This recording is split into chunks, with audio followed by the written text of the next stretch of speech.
Friends, Himachal की सुंदर वादियों के बीच शिमला से 45 किलोमीटर दूर स्थित हिमाचल के सोलन शहर, जो शूलिनी मां का शहर कहा जाता है, वहां से मैं एक बार फिर अपने परम मित्र श्री रवि गोयल साहब के साथ एक नए पॉडकास्ट के साथ उपस्थित हूं। आज का हमारा विषय है जो इस समय समूचे देश में चर्चा का विषय बना हुआ है। देश में जो हर्षोल्लास है, एक उत्सव का वातावरण है। लग रहा है दिवाली 12 नवंबर को थी, लेकिन एक बार पुनः 22 जनवरी को उत्साह से दिवाली मनाई जाएगी। मित्रों, आप समझ गए होंगे, मैं राम मंदिर के प्राण प्रतिष्ठा समारोह की बात कर रहा हूं, जो 22 जनवरी को 84 क्षणों में अयोध्या में प्रधानमंत्री आदरणीय नरेंद्र मोदी जी के हस्तों से संपन्न होगा। गोयल साहब, इस विषय पर मैं आपके विचार जानना चाहूँगा। मेरे विचार बिल्कुल इस विषय पर साधारण है। जैसे आपने बताया कि हर्षोल्लास का समय है, बिल्कुल मैं पर्सनल तौर के ऊपर बहुत ही हर्षित हूँ, बहुत ही गौरवान्वित हूँ। भारत में राम लल्ला का मंदिर बन रहा है अयोध्या जी में, राम लल्ला जी आ रहे हैं, भक्ति का रस पूरे देश में फैला हुआ है। बहुत अच्छा समय है, हम सब खुश हैं। और कुछ? और आप क्या मतलब और मुझसे क्या सुनना चाहते हैं? देखिए, खुश मैं भी बहुत हूँ, और ये कहने में मुझे कोई अतिशयोक्ति नहीं है, ना इसको अतिशयोक्ति समझा जाए। मैं कट्टर हिंदू हूं, मैं भाग्यशाली हूं। मैंने भारत में एक सनातन परिवार में जन्म लिया है। सनातन का मतलब ही होता है जिसका कोई आदि अंत नहीं होता है, जो सतत रूप से चलता रहता है। मर्यादा पुरुषोत्तम भगवान राम का मंदिर बनने जा रहा है, निर्माणाधीन है। बनने जा रहा है का मतलब निर्माणाधीन है, निर्माण कार्य चल रहा है, समय लगेगा। और इस अवसर पर मैं उच्चतम न्यायालय का हृदय से आभार प्रकट करूंगा कि उन्होंने अपना आदेश देकर जो इतने सालों से लंबित मामला था, उसको सुलझाते हुए राम मंदिर के निर्माण का एक मार्ग प्रशस्त किया। धन्यवाद की पात्र है वो सुप्रीम कोर्ट। धन्यवाद के पात्र हमारे पूर्व प्रधानमंत्री श्री राजीव गांधी भी हैं, जिन्होंने 1988 में सबसे पहले राम लला के मंदिर के ताले खुलवाए थे। हमारे भूतपूर्व प्रधानमंत्री श्री राजीव गांधी जी ने 1988 में राम मंदिर के ताले खुलवाकर राम जी की उपासना का मार्ग प्रशस्त किया था।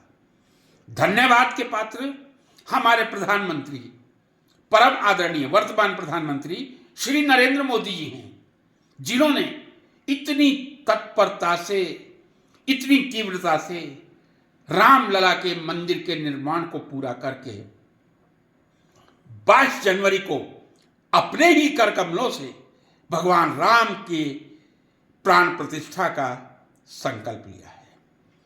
गोयल साहब, प्रश्न मेरा यह है, पिछले 1-2 दिनों से मेरे पास इस तरह के व्हाट्सएप आ रहे हैं। जब जब भारत में सनातन धर्म की चर्चा होती है, तब तब भारत में 4 धामों की चर्चा होती है, और जब जब 4 धामों की चर्चा होती है, तब तक हर मठ के शंकराचार्य की चर्चा होती है। किसी भी मठ का सर्वोत्कृष्ट संत शंकराचार्य ही होते हैं। बड़ा दुख लग रहा है जब मेरे राम के प्राण प्रतिष्ठा समारोह का आयोजन 22 जनवरी को होगा, मेरे देश के 4 शंकराचार्य उसमें उपस्थित नहीं रहेंगे। मेरे परम आदरणीय भ्राताश्री, ऐसा क्या कारण है कि सनातन धर्म की ध्वजा को विश्व में ऊंचा करने वाले 4 शंकराचार्य भगवान राम के प्राण प्रतिष्ठा समारोह के समय अयोध्या में उपस्थित नहीं हो रहे हैं? क्या कारण है? देखिए, इस राम मंदिर के बनने के उपलक्ष्य में मैं देश की एक राजनीतिक पार्टी भारतीय जनता पार्टी और प्रधानमंत्री मोदी जी का विशेष रूप से धन्यवाद करता हूं। ये देश की जो राजनीति है वो धर्म और जाति के आसपास ही घूमती है।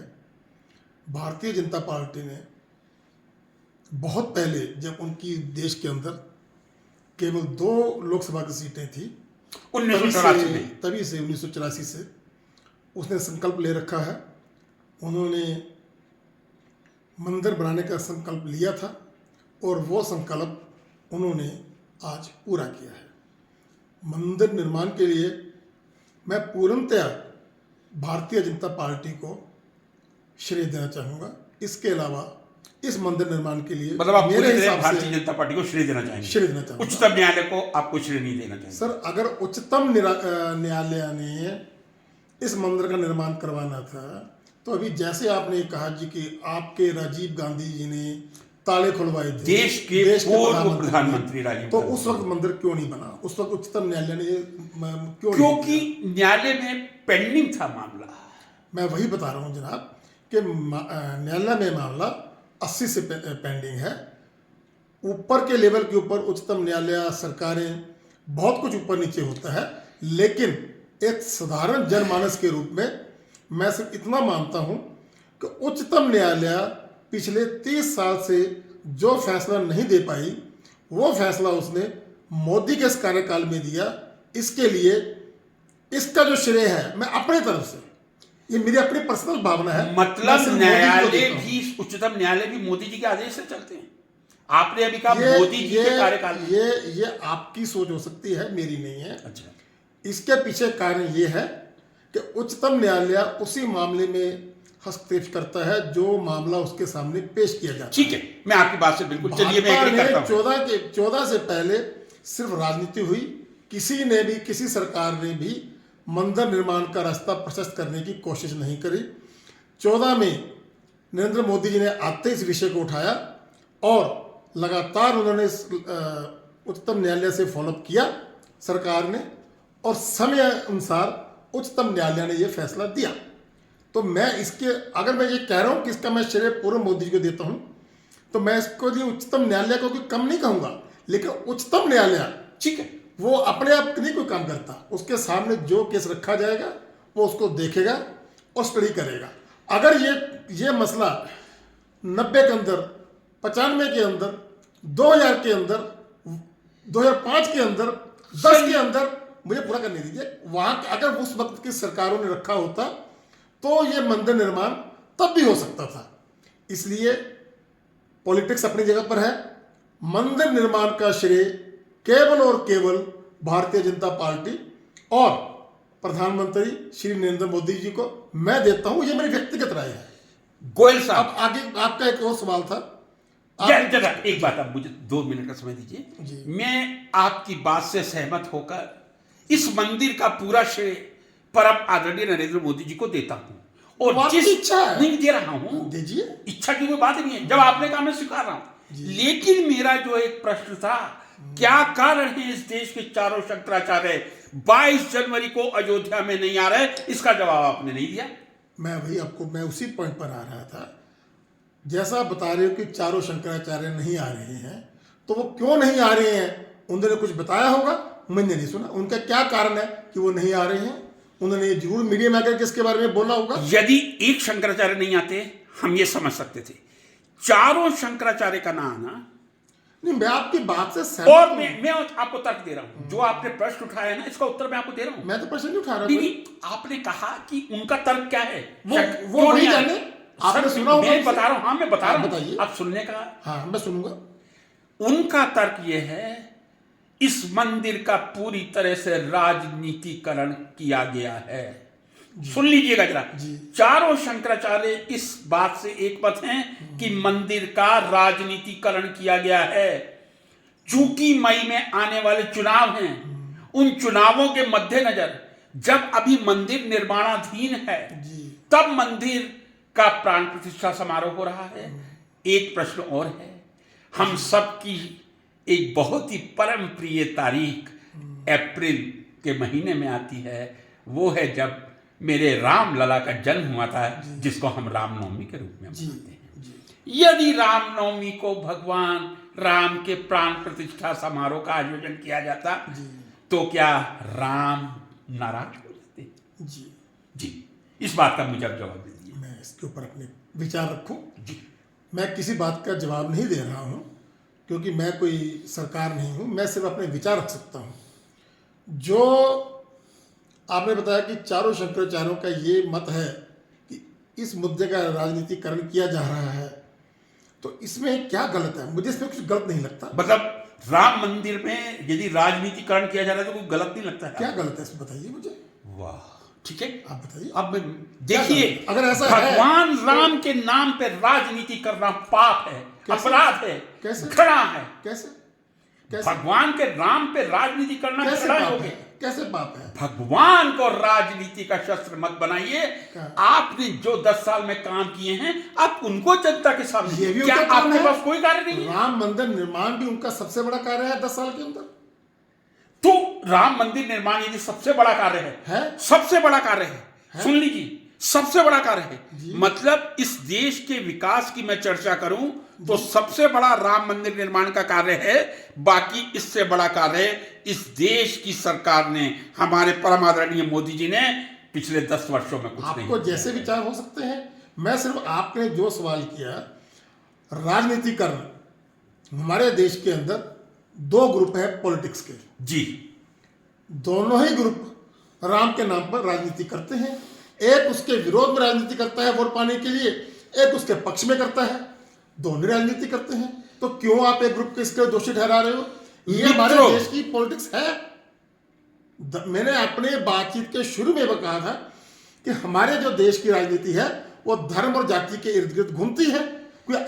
ये चीज आज से नहीं है, जब से देश आजाद हुआ है हमारी देश की पॉलिटिक्स धर्म और जाति पे घूम रही है। एक पक्ष, मैं किसका नाम नहीं ले रहा, वो पिछले 30 साल से राम के नाम पर राजनीति, राम के पक्ष में राजनीति कर रहा है, और जो दूसरा पक्ष है वो पिछले 30 साल से राम के विरोध में राजनीति कर रहा है। मित्रों, किसी एक पक्ष ने मंदिर बनवा दिए, एक पक्ष ने कार सेवक के ऊपर गोलियां चला दी। ये दोनों ही राजनीति कर रहे हैं। जब हमारे देश के दोनों पॉलिटिकल ग्रुप राजनीति कर रहे हैं, वो करते हैं, तो उसके लिए आप एक पार्टी को दोषी कैसे बता सकते हैं? दोनों एक ही लेवल पे आते हैं। मित्रों, बहुत मुझे आज आश्चर्य हो रहा है। आश्चर्य तो कई बार होता है। इस देश की नियति यह बन गई है, जब जब इस देश का चित्रण देखता हूं एक आश्चर्य होता है। लेकिन आज ये वाक्य सुन के मेरे देश के एक हिंदू भाई, मेरे भ्राता के मुंह से ये सुन के कि राम के नाम पे हम राजनीति कर रहे हैं, ये हमारा हक है, हमको राजनीति करने दीजिए, क्योंकि 10 सालों में सबसे बड़ा कार्य हमने ये किया। बिल्कुल, जय श्री राम। मैं भी राम का नाम लेता हूं। अब जरा मैं बात पूरी कर लूं। कर ले फिर मैं। राम का नाम हरि अनंत, हरि कथा अनंता। हरि कथा का कोई अंत नहीं है। लेकिन मैं कहता हूं राम मंदिर का बनना आवश्यक ही नहीं, अपरिहार्य है। जो हिंदी नहीं समझेगा मैं उसके लिए कह दूं दैट इज ए वाइटल, जिसके बिना सर्वाइव नहीं किया जा सकता। लेकिन आज देश की जो दूसरी समस्याएं हैं, बेरोजगारी की समस्याएं हैं। मैंने एक वीडियो जारी किया था, देश की शिक्षा की क्या व्यवस्था है, हम शिक्षा में कितने पिछड़े हुए हैं, इस पर कौन विचार करेगा? हमारे देश में जो चिकित्सालय हैं, अस्पतालें हैं, उनकी स्थिति क्या है, उस पर कौन विचार करेगा? विश्वविद्यालय में शिक्षकों के पद खाली हैं। राज्य स्तरीय विश्वविद्यालयों की तो व्यवस्था ही खत्म हो चुकी है, वहां राजनीतिक हस्तक्षेप पूरी तरह से हावी है। क्या वो चिंता का विषय नहीं होगा? क्या केवल राम धुन गाने से हमें, फिर इसरो के डायरेक्टर को हटा दीजिए। राम धुन मैं भी गाऊंगा, मैंने कहा मैं कट्टर हिंदू, लेकिन मैं विज्ञान का विद्यार्थी हूं। मैंने शोध कार्य जो भी कर सकता जिन परिस्थितियों में किया है। राम का नाम अपनी जगह है, लेकिन विज्ञान का कर्म अपनी जगह है। आज विज्ञान की स्थिति क्या है, शोध की स्थिति क्या है, हमारे राज्य स्तरीय विश्वविद्यालयों की कितनी शोचनीय स्थिति है, उसकी हमें चिंता नहीं है। बस राम मंदिर बन गया, मई से पहले कहीं हम चुनाव ना हार जाएं, हम इस चुनाव को राम के नाम पे भुनवा लें। इसलिए राम की राजनीति को हम स्वीकार कर रहे हैं, जो मैं नहीं करूंगा। राम का नाम अनंत है, बनेगा हरि अनंत हरि कथा अनंता। जो अनंत है उसका राजनीति में उपयोग नहीं होना चाहिए। कुछ कहना चाहेंगे कोई साहब? बिल्कुल कहना चाहूँगा। आपने जैसे कि देश के दूसरे समस्या के बारे में बात करी, ये अपना अपना मत है। मैं एक व्यापारी के रूप में जानता हूँ, इस देश में बेरोजगारी नाम की कोई चीज़ ही नहीं है। ये बेरोजगारी, महंगाई, ये देश के मुद्दे नहीं हैं। ये सिर्फ ओपोजिशन की ओपोजिशन पार्टीज के मुद्दे होते हैं। ऐसे तो आप कहोगे कि देश गरीब है। श्रीमती इंदिरा गांधी ने अपनी पूरी पॉलिटिक्स राम मंदिर ऐसे राम मंदिर मुझे बोलने तो ऐसे मत, मतलब मेरे पर सेंसर क्यों करते हो? जी नहीं सेंसर, आप कितना कोई अधिकार नहीं, मैंने रोका क्या उसको? मैं पूरी तरह लोकतांत्रिक देश के इंदिरा गांधी जी ने अपनी पूरी की पूरी राजनीति गरीबी हटाओ पर करी। क्या देश की गरीबी हट गई? राजनीतिक बातें अपनी जगह चलती हैं, सभी करते हैं, सभी बराबरी पर करते हैं। उसके लिए एक को दोष दे देना, मैंने ये कह करके कोई हमारे देश की प्रधानमंत्री इंदिरा गांधी का मैंने उनका कोई विरोध नहीं कर रहा हूं। मैं सिर्फ आपको ये याद दिला रहा हूं कि पॉलिटिक्स इसी का नाम है। अगर कोई व्यक्ति पॉलिटिक्स करता है, ऊपर जाता है, तो वो लोक लुभावन मुहावरे देता है लोगों से वोट पाने के लिए। वो ना कभी आज पहले सच हुए हैं, ना वो आज सच हुए हैं, वो तो चलते ही रहेंगे। देश का माहौल अच्छा है, बेरोजगारी नाम की कोई चीज़ नहीं है। आपके हिसाब से सिर्फ राम मंदिर बन रहा है, मुझे लगता है कि देश सिर्फ राम मंदिर ही नहीं बना रहा। चाहे वो रक्षा का क्षेत्र हो, चाहे वो विज्ञान का क्षेत्र हो, हर क्षेत्र के अंदर सरकार अपने कार्य कर रही है, अच्छे कार्य कर रही है। आपने शिक्षा की बात करी, आप एक शिक्षाविद हो, आप शिक्षा को इंटरनली ज़्यादा जानते हो। मैं उसके ऊपर पर्सनल कोई कमेंट नहीं कर सकता, लेकिन इन जनरल मेरी अपना ये मानना है शिक्षा के प्रति कि शिक्षा लेने वाले पर डिपेंड करती है, देने वालों पर नहीं। जिन बच्चों के अंदर शिक्षा लेने की भूख होती है वो कहीं से भी शिक्षा ले लेते हैं। और जिन बच्चों में, मेरे विचार है, जिन बच्चों के अंदर शिक्षा लेने की भूख नहीं है, उनको कोई बड़े से बड़ा कॉलेज भी कुछ नहीं पढ़ा सकता। ये मेरी सोच है, गलत हो सकती है। इसका मतलब और जहां तक किसी लेक्चरर की जरूरत नहीं है, प्रोफेसर की जरूरत नहीं है, जिस बच्चे को पढ़ना है। शिक्षा भाई साहब, शिक्षा हमेशा गुरु से ही ली जाएगी। फिर गुरु का अपॉइंट होना, जो मैंने ये कहा आपको नहीं, मैं गुरुहीन विश्वविद्यालय ओके होगा, मैं ये नहीं कह रहा। मैं सिर्फ ये कह रहा हूं कि जिस विद्यार्थी को शिक्षा लेनी है ना, वो पूरे सोलन में ढूंढता हुआ आप तक खुद ही पहुंचेगा जब उसके अंदर शिक्षा की भूख होगी। मैं ये नहीं मानता कि देश में शिक्षक नहीं है, लेकिन मैं ये भी नहीं कह रहा कि आपने गलत कहा। जो आपने बताया कि यूनिवर्सिटी के अंदर पॉलिटिक्स का इंटरफेरेंस है, बिल्कुल होगा। जो आपकी एक फील्ड है, आपकी नॉलेज है, मैं उसके ऊपर कतई ये नहीं कह रहा कि नहीं होगा। समस्याएं बहुत हैं, बहुत सुधरी हैं और भी, लेकिन जितनी सुधरी हैं उससे ज़्यादा समस्या सामने है। हम उम्मीद करते हैं आने वाले समय में सरकारें इन समस्या को सुलझाएंगी। एक प्रश्न, ज्वलंत प्रश्न मैं आपसे करना जी।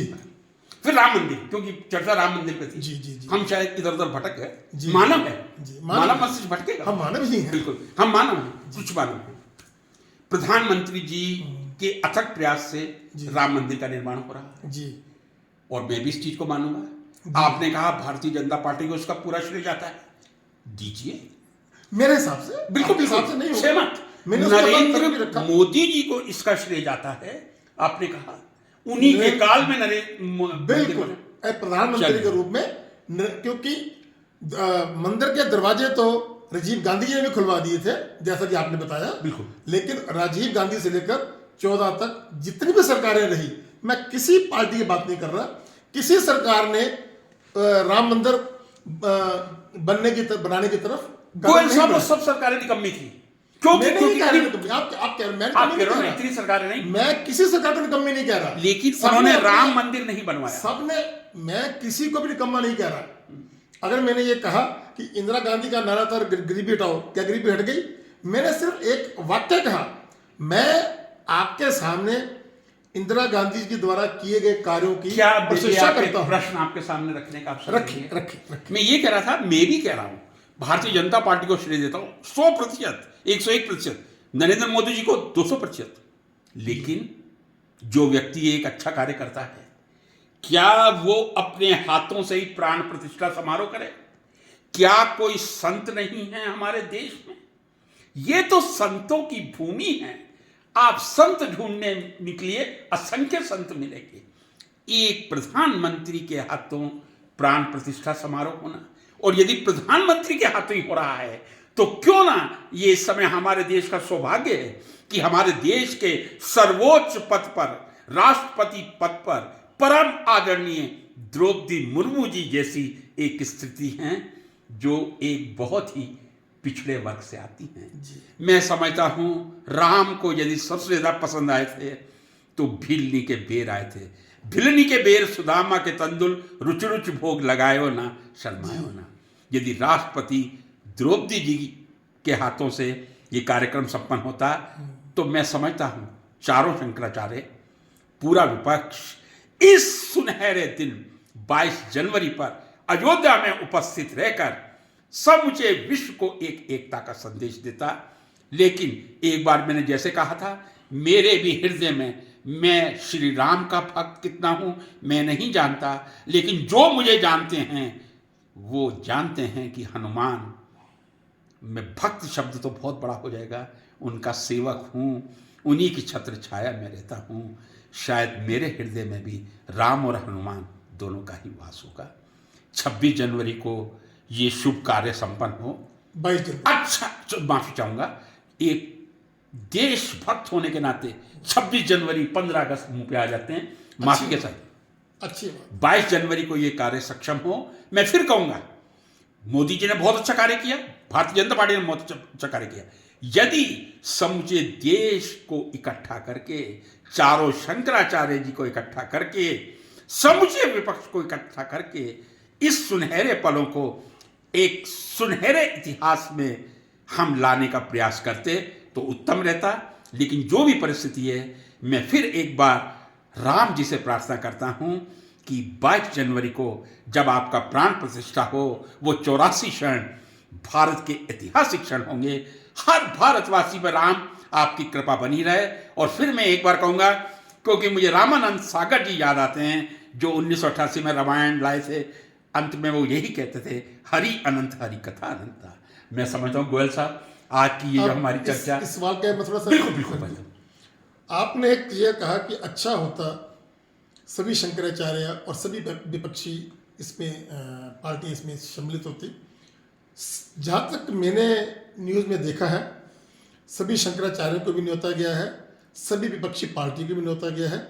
अब सभी विपक्षी पार्टियों की अपनी परिस्थितियाँ हैं, उनकी अपनी पॉलिटिक्स है, वो अपनी पॉलिटिक्स की वजह से नहीं आ पा रहे हैं। चारों शंकराचार्य अगर नहीं आ पा रहे हैं, उनके अपने मत हैं, वो गलत नहीं मैं कहूँगा किसी को चीज़ को, उनके मत हैं, वो नहीं आ पा रहे हैं, वो ठीक है। विपक्षी पार्टियां नहीं आ रही हैं, उनका अपना मत है, उनको अपने वोट बैंक देखना है और देखना भी चाहिए हर पार्टी को। फिर भगवान मैं तो श्री राम से माफी मांगते हुए मैं ये कहूंगा, कहीं ना कहीं इसका राजनीतिकरण हो रहा है, इसीलिए शायद चारों शंकराचार्य नहीं। सर राजनीतिकरण तो हमारा शुरू से मुद्दा क्लियर है। चलिए राजनीतिकरण तो है ही है। इस चर्चा का अंत करते हैं। गोयल साहब ने खुद स्वीकार कर लिया कि राजनीति के लिए ही हमने राम मंदिर बनाया है। मैं समझता हूं राजनीति के लिए नहीं, बिल्कुल इस देश के विकास के लिए, इस देश की समृद्धि के लिए, इस देश में शिक्षा के विकास की राजनीति है, समृद्धि भी राजनीति है। भगवान राम के आशीर्वाद से हो। मैं भगवान श्री राम को राजनीति से दूर रखते हुए कोटि कोटि उनके चरणों में नमन करता हूं, भिलनी को नमन करता हूं, हमारे राष्ट्रपति महोदया को नमन करता हूं, गोयल साहब का हृदय से आभार प्रकट करता हूं जिन्होंने आज इस परिचर्चा को सार्थक बनाया। एक बार पुनः 22 जनवरी की शुभकामनाएं समूचे देश को और गोयल साहब को। नमस्कार। नमस्कार।